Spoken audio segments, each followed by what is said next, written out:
And today, President Trump is expected to sign an executive order to close the Department of Education. And we go live to Scripps News. Joe St. George, this is a big deal. Do you know how this might impact local schools? Well, let's start with what is going to happen today and what's not. What's not going to happen is the complete shuttering of the department, because the president can't legally do that. I mean, even Secretary of Education Linda McMahon, during her confirmation hearings a few weeks back, she said Congress created the Department of Education in the late 1970s.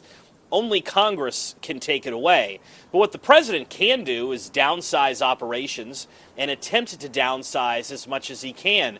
Push the line, if you will. Maybe even cross the line that results in a legal lawsuit or challenge. It's been abundantly clear since January 20th that the Trump administration isn't afraid to go to that line, perhaps even cross that line in terms of achieving what they want accomplished.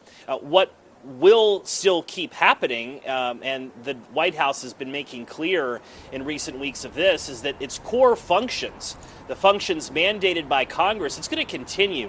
Things like loan processing and access to grants for students with disabilities and low-income school districts, that's going to continue. What will be interesting in the coming weeks and months is to see if this department attempts to shift any of its responsibilities to another department. Do they send or try to send federal loan processing over to the Department of Treasury, for instance? I'm using this analogy today of almost like a business owner telling a store, hey, don't put the close sign out front, but put the everything must go sign out front, 80% off. It's clear that President Trump wants this department to get as small as possible, and he wants to send as much as possible to state capitals and to boards of education. So in theory, after this order today, Colorado's Board of Education will be a bit more powerful. Oh, absolutely. Going back to the states, and Joe, yesterday, the Federal Reserve, they decided to leave interest rates unchanged.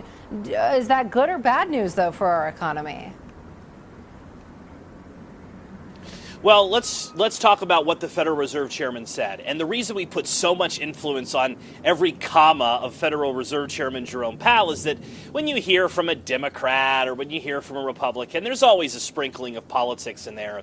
The Federal Reserve is an independent body, and it really gets that independent respect. So when it talks about the economy, it's a good benchmark. The one word that was used to describe the state of the economy: uncertainty. There's uncertainty with these tariffs that are forthcoming from the Trump administration. Remember, President Trump is calling for big tariffs in early April. What will that do? What will be the impact of this mass deportation task force removing all of these immigrants from the U.S.?